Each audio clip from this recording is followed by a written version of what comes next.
up, you guys? Welcome back to the channel. If you're new here, hi, welcome. Today's video, I'm going to be talking about something that I'm assuming that every reader has been through or is in one currently, and that is a reading slump. I know that I have been in one.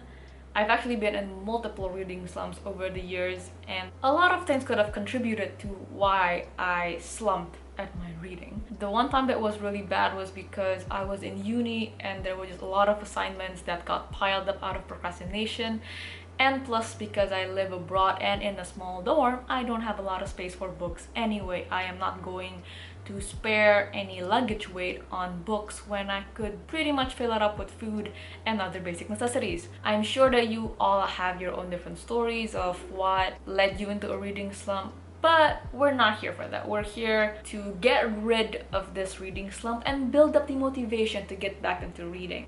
These are obviously gonna be progressive tips because I've done all of this stuff and they help. A lot of the things I still do because I don't want to ever get back into that slump. So yeah, on to the first thing. Something that I did the beginning of the year was set a reading goal, which I should have probably done years ago, but sorry, I'm just late. What I did was set a goal for how many books I want to achieve over the year. I set a very low standard, so I made it like 40 or like 36, maybe 40 if I'm lucky. And then monthly I do like maybe an estimate of 3 to 4 books a month. And this helps because then I am motivated to get and achieve that goal. I know my pace when it comes to reading, so I would read 2 thick books and 2 thinner books.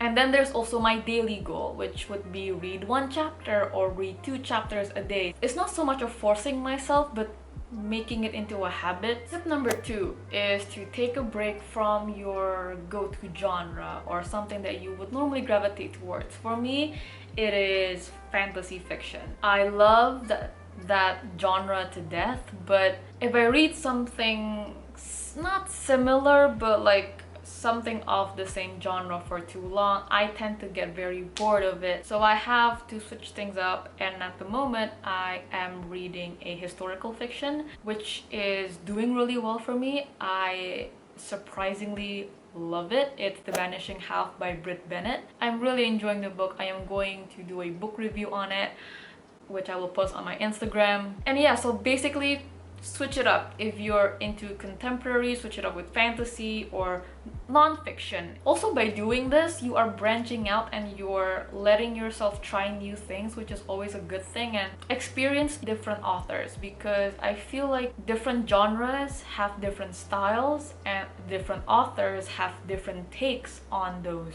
writing styles for that very said genre. Next is, well, obvious one, and that is to read shorter books. Would be like 200 something all the way up to 290 pages. I'm sure everybody has different standards when it comes to shorter books, but I'll let you decide that for yourself. Also, I feel like that's maybe a reason why people get very unmotivated, because some series are very tedious and very long and they consume a lot of time, like series with 8 to 9 books in it. For this, I can definitely say works really well, and that is to read a hyped book or a hyped series from Book Talk, Bookstagram, BookTube. For me, it was Shadow and Bone. It's still insanely hyped, and I have to say, I don't want to give it so little credit. It is a pretty good series for different reasons, but it's not my favorite out of the entire Grishaverse. Anyway, point is, you get a hype book, hype series, and then because you know that there are a lot of other people that are reading it, you can have these conversations with them and you can have a discussion on whether that's via DM or in the comment section. It's like, well, let's call it an open book club, because you're reading what they're reading and fangirl with a stranger on Instagram because you're reading the same thing and struggling with the same emotions. It helps you get excited to read more books, because you know that the next time you do read a book, even though it's not very hyped, you know that you can do the same thing with other people, and that's nice to know that you're not alone going through some stuff, and makes it a lot more fun to be struggling with somebody else. Here's another one. Finish because you know that you want to buy a new book. I love to buy books. I'm sure I'm not the only one. When I want to buy these books, I know that I need to finish at least 2 or 3 books by the time the books get to me. Being excited for a new book to come motivate you to like read, so like by the time you're done with your current read, you're rewarded by a book mail, if that makes sense. Next tip. This is gonna follow up with the previous thing I mentioned about community, and that is buddy reading or joining a book club. Personally, I'm not in a book club myself, but I do buddy read and I love it so much. It makes me want to read the book a lot faster because I am competitive like that. I don't know, I just like being able to like, finish this book first. Where are you at? And then, you know, she'll text me and tell me not to spoil or she'll kill me. It just makes reading a lot faster and more exciting, and you get to process it together, and so you guys bond over emotional roller coasters together and stuff like that. So yeah, buddy read with a friend or a neighbor or a stranger, it doesn't hurt anybody. Another one that I'm sure you've heard many times from many other people, and so I'm going to give a shout out to it as well, and that is reread a book you have loved for a while, for a short period of time, whatever it is, a book that you know that you love and you can depend on. For me, it's Pride and Prejudice. One of them is Pride and Prejudice. It's like I'm obsessed with the movie and the book. They're like my go-to things that gives me comfort and a warm hug. And don't pick a book that you've read just recently. Pick one maybe that you haven't read in a couple months, say 6, 8, up to a year, because it would have meant that the plot have sort of faded away from your memory, which means you'll need to jolt it back up by rereading it. Last tip, but certainly not the least, and that is to just take a break. And you know what, sometimes we're just too busy. Like currently with a full-time job, I cannot read as much as I used to. Don't feel bad if you are not reading as fast. Don't be too hard on yourself. It happens, it comes and goes. You just gotta get back into it and let it happen.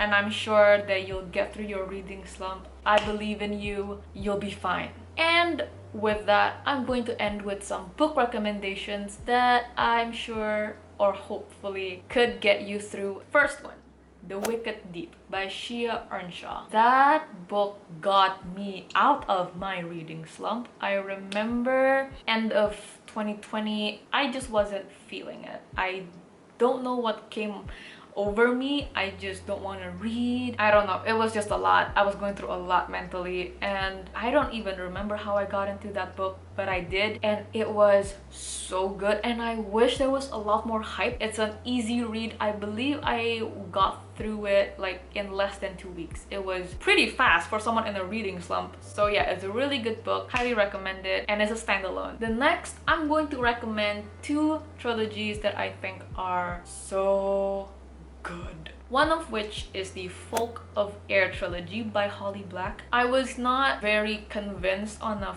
fae world type of fantasy because I've never read one, so I don't know, the high fae sort of thing wasn't really my cup of tea before I read it. And then after the trilogy, I am down. Give me another high fae recommendation, I am down. Another trilogy that I love and will always recommend to new readers, already readers, is the Caraval trilogy by Stephanie Garber. It is incredible. I would say it is like the Hunger Games but with magic involved. It's such a fun book. It is such a fun read. All 3 books were amazing. The last one, literally I finished in 2 days. Whew! Very impressed with myself. It's such a great read, and I highly recommend you to try it out if you haven't.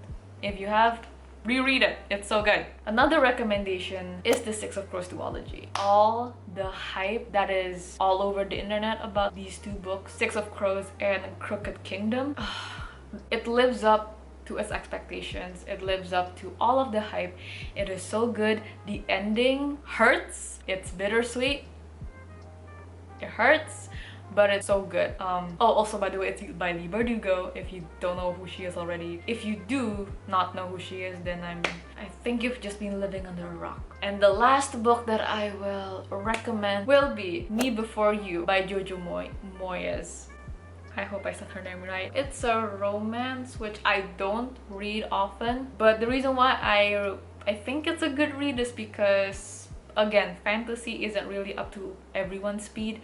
So to the romance readers out there, it's not a very long book, and it's easy to get very invested in the story because you can't help but love the characters. I feel like I can live vicariously through Lou and be happy. So yeah, that is like a very feel-good book, but you might shed a tear or two once you get to the ending. Those are the book recommendations.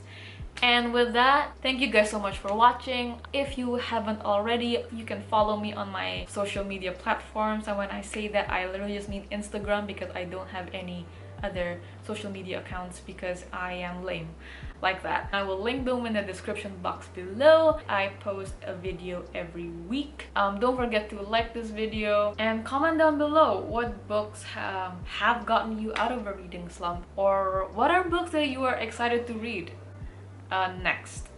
I don't know why I took a pause after that word. Thank you guys so much for watching. Hope you all have a great day or night whenever you're watching this, and I'll see you in my next video. Bye!